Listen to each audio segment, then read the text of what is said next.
One day he got into a boat with his disciples, and he said to them, "Let us go across to the other side of the lake." So they put out, and while they were sailing, he fell asleep. A windstorm swept down on the lake, and the boat was filling with water, and they were in danger. They went to him and woke him up, shouting, "Master, Master, we are perishing." And he woke up and rebuked the wind and the raging waves. They ceased, and there was a calm. He said to them, "Where is your faith?" They were afraid and amazed, and said to one another, "Who then is this, that he commands even the winds and the water, and they obey him?"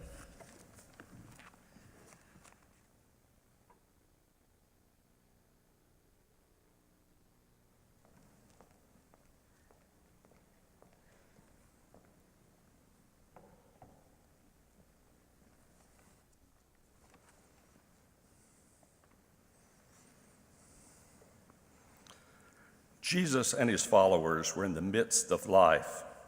As they went along, a terrible whirlwind came up around them, threatening to overcome them. No, just a minute, Charlie. No, Daddy has a meeting tonight, so I'll be there just as soon as I get your baby brother to sleep. Shh, shh, shh, shh. Why am I vibrating? Oh, phone. Oh, please be the plumber. Hello? Hi, Mary. Multicultural night? Oh, that's tomorrow? The potluck. Oh, I signed up for that? Yeah, no, no problem. I guess I can come up with something from Finland? Yeah, sure. Okay. Bye-bye. Oh, honey, before you rush out, would you mind stopping by the grocery store on your way home tonight? I don't know. I have to Google Finland after I get the baby to sleep. Look, I'll shoot you a text, let you know to pick up, okay?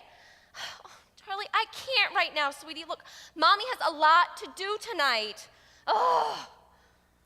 If I don't get this report in tomorrow, the team is really going to get on my case. I could work on it tonight, but it's awards night, and our Katie's going to get a special award. Grandma and I really don't want to miss that. I'll work on it in the morning. I can't. I promised I'd drive Jim to the prayer breakfast. Guess I'm not going to be getting any sleep tonight. Whoop. Telephone. Yeah, honey, I'll be right there. What? Slow down. The washer? How deep is it? Just turn off the water valve. It's behind the washer. All right, look, I'll be home as fast as I can. Really? Right now? All right, let's see what I have here.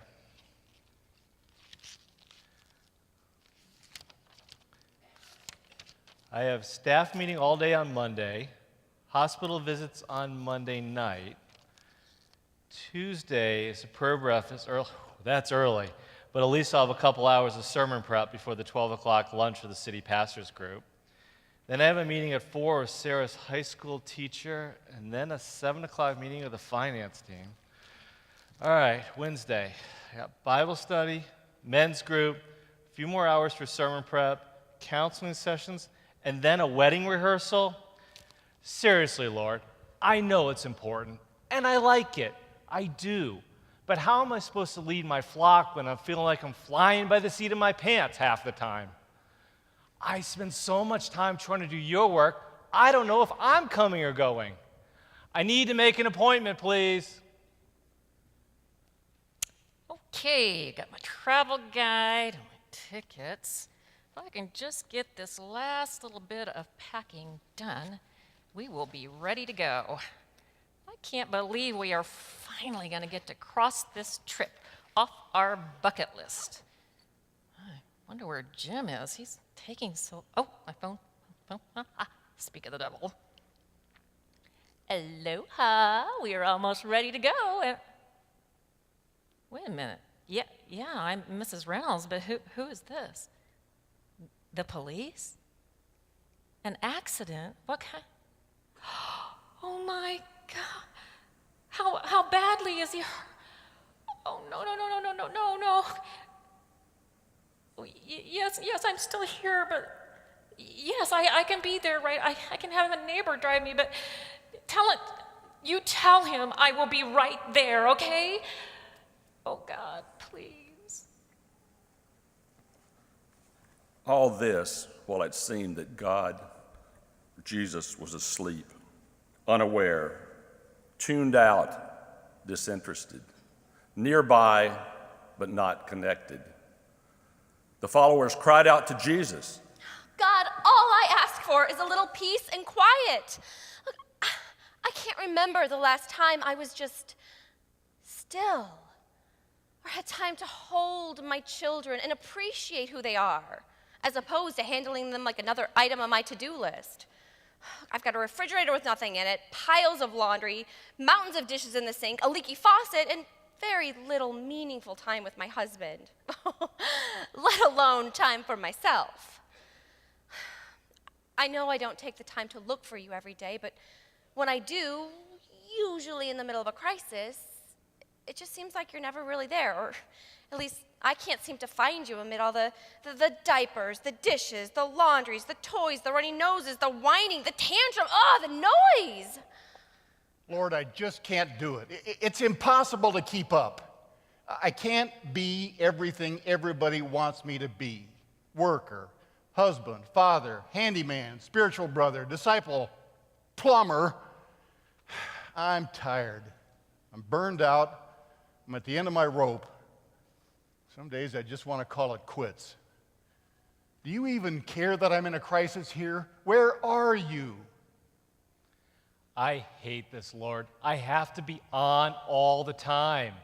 The put together, professional, polished, prepared pastor? What a joke. How can I carve out more time to put down this book and to pick up this one? I long to study, to fill up enough to have the reserves to really give back and meet the people's needs, including my family. But I feel like all I do is put out brush fires.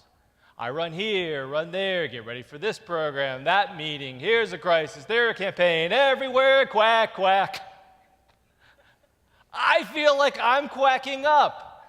I just can't do it all. Oh, God, I can't believe this has happened to us. Things like this happen to other people, not to us. Not now. All our plans, our whole future just vanished in a split second. All I feel now is like I'm in this blur of questions and pain. Oh, God, I hurt. And if I'm really being honest with you, I hate. It's not fair. We worked our whole lives for you. Why weren't you there for us when we needed you? Our lives were so full and so happy, and now you're just silent. Be still. Where is your faith? I will never leave you or forsake you. You need to ask me to help you with who you are. You are my children. Be that first. You are my dependents, my workmanship, my poem. I love you. I will help you to fulfill all the different roles in your life, but master that one role first. Seek first my rule in your life, and all the other things will be added to you. Come to me when your heart is heavy or weary, and you'll find rest. I will lift you up. Just be still and know that I am God.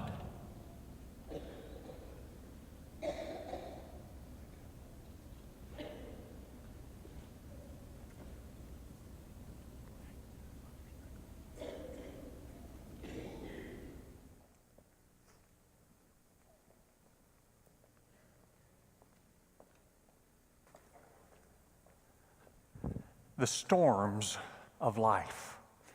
They take many forms, don't they? One thing they have in common, though, is that in a storm, you know that you are least in control. Things happen.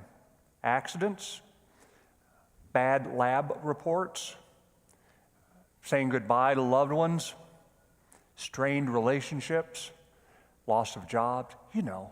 And those dark storm clouds just roll in. Grief, depression, hopelessness, anxiety, you keep naming it. Tossed, sleepless nights, anxious days. Where does it stop? We so wish that we could hear what Jesus said in another account of the passage that you heard read. Jesus is awakened, and it says, rebukes the wind and the waves by saying, "Peace, be still."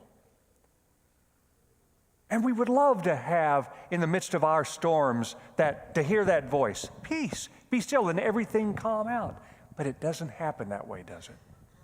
How can we gain good hearing, at least in our spiritual hearts, so that we can hear those words of the Master? Well, maybe it would help if we heard the story of a man who was literally lost at sea and literally had to endure the storms of life out in the middle of the Pacific Ocean. His name is Louis Zamperini. He is a man whose life has been beautifully portrayed in a biography written by Laura Hillenbrand, same woman who wrote Seabiscuit. Maybe some of you read that. Louis' life, written by her, is titled, appropriately, Unbroken. New York Times bestseller. I'd invite you to read it. Louis was a famed runner in the 1930s, world class, as a matter of fact. He made the 36 Olympic team that featured Jesse Owens. Later, when the war broke out, he volunteered for the Army Air Corps. He was a bombardier on a B-24 Liberator. He survived many harrowing missions when, on a search and rescue mission, his plane went down. All but he and two other of his crewmates were killed, and the three men, Louis, Phil, and Mac, found themselves adrift on a life raft in the middle of the South Pacific, patrolled by Japanese, trailed by sharks, trying to find food, which is a trick, and trying to save enough rainwater simply to survive hour after hour. You talk about a hopeless situation. And yet, as you hear the account of what Louis and the others did on the life raft, it's amazing. And a couple of things struck me as I read the book about what happened.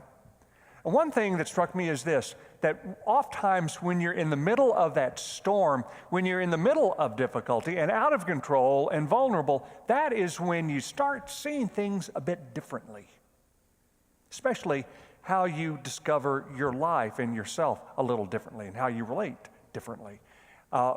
These are the words of the author. Louis found that the raft, here it's just bobbing along in the ocean, the raft offered an unlikely intellectual refuge.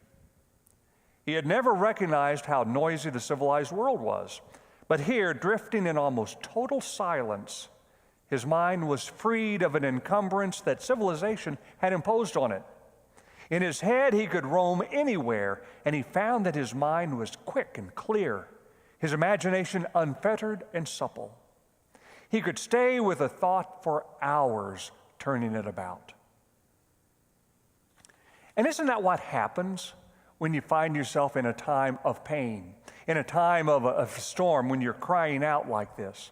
Isn't that what happens? You discover that you start asking different questions, and you start relating to people differently, and you start thinking about yourself, and you discover different parts about yourself that you never would have discovered had it not been the fact that you found yourself on this raft in the middle of the Pacific. If you came in here today feeling like you're on that raft in the middle of the Pacific, know this, because you're on that raft, you're a different person now than when everything was bright and shiny and cheerful for you. Because as you endure those storms, you discover something. You know, an oak tree, if you throw some wind at an oak on a day like this, it never becomes more beautiful. because you see how strong that oak is as it reaches down into the soil with its roots. And you discover how beautiful you are inside, because as you continue clinging to faith and as you continue putting everything you have onto Christ and making the kingdom the first priority, as you continue doing that, you discover things about yourself. You discover that you are more compassionate and that you are more trusting and that you do have more resources than you can ever imagine. Because you continue holding on to your faith, you continue reaching out to God, even when you think God is silent, even when you think nothing is possible. And so one of the things you discover in suffering is the fact that that crucible of pain, if you will, begins bringing out different things in you and maybe in others. But there's something even more important that Louis found as he drifted along in the Pacific Ocean. He discovered not only does he begin to see himself differently, but he began to see God and the world around him quite differently. He would say that at times as he drifted, he would wake up and he would see that the ocean was perfectly calm, that the surface of the water was like glass, like a mirror, almost like he could skate on it. And he said that as he would see this mystical time of this ocean, that he would look and see in that, onto that glass, he would see reflected the crimson of a sunrise, the shades of blue of the sky during the day, the fiery orange of the sun reflected there towards sunset, and finally the crimson once again of dusk. And he said that he felt the transcendent presence of God in seeing such beauty. It's like God was giving him that beauty as a sign, if you will, that all is not lost. There is beauty in the world regardless of what you're going through. And then the most transcendent experience of all he had. It was day 40, and I said 40 of being lost at sea, that it happened. Maybe it was afternoon, I don't remember the time of day, but he heard something. He strained his ears. What is it? It sounded, of all things, like singing. And he nudged Phil, because they were under this canopy, this tarp, trying to protect themselves from the blazing sun. He nudged Phil and said, "Phil, do you hear that?" Phil heard nothing. But it kept coming. He kept hearing it. And so he pulls back the canopy, and he squints into the bright sky, and here's the way the author described what he saw.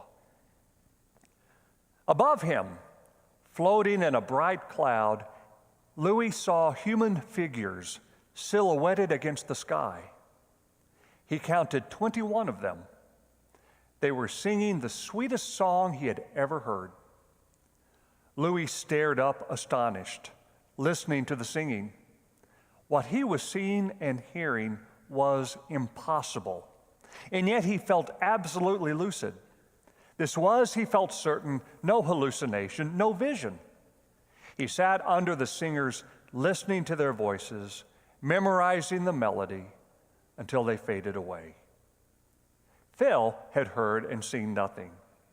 Whatever this had been, Louis concluded, it belonged to him alone. And what was it that the psalmist said? "For I know the Lord is great. He makes the clouds rise from the ends of the earth." We don't know why some of those clouds are dark. We don't know why they're gray and unrelenting, but we do know this: God is great. God is in the clouds, and God will make sure that God's sun shines through those clouds eventually for you. God will make sure that the oppressive silence will be broken by an anthem of angels. Know this, that if by chance you feel like you are adrift on the storms of life right now, God will not leave you alone, and God will send you a choir in the clouds. Guaranteed. It might not be quite as dramatic as 21 people silhouetted in the sky singing the most beautiful melody, but it will nonetheless be a sign for you. It might be a chance encounter with a stranger. It might be words that you hear welling up from within your heart just as you're praying. It might be a scripture verse, a fragment of a passage that shines like a hologram in front of you. It might be a call from a friend. Who knows? But we do know this, that you who hold out your hand asking for God's grace and strength in this time of trouble, you who do that will receive a sign from the Lord, maybe even today, that you are not, nor ever will be, left alone by God. You know, when you have a child and you hear that child crying in the middle of the night, you have to get up no matter what and race to that child. Well, for the child to hear the footsteps, sometimes that's just as comforting as the experience of the presence of the parent, right? When you continue holding out your hand, you will hear those footsteps. You will hear the choir in the clouds. But that does not mean that everything is perfectly all right. No, you would think, wow, Louis saw the choir that heard the anthem, and if God can do that, God can send a boat, right? Well, no, it didn't happen quite that way. For 7 more days, Louis drifted until he was picked up by the Japanese. And for the rest of the war, for about 3 years, he was a POW on mainland Japan. And he endured atrocities of mind, of body, and of spirit. After the war, the nightmares of what he went through continued tormenting him quite some time. But eventually, he was healed. Eventually, all the sufferings and the remembrance of the sign of God's presence, all of that brought him to an opportunity to encounter Christ in a personal, intimate, vibrant way.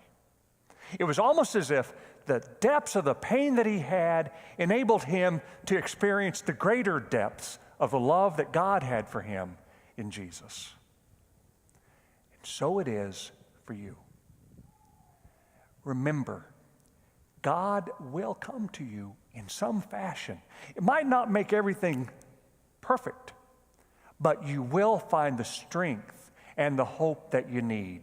You will encounter a wisdom greater than your own, a power greater than your own. And you will be guided to what you need, not necessarily what you might want. You'll be guided to who you need to meet or guided to what you need to do. And ultimately, in that process, the waves will start to subside. The noise will start, the howling will start to quiet. You will find yourself in a path that's more directed. And then you will be able to hear the master of wind and wave say, "Peace, be still."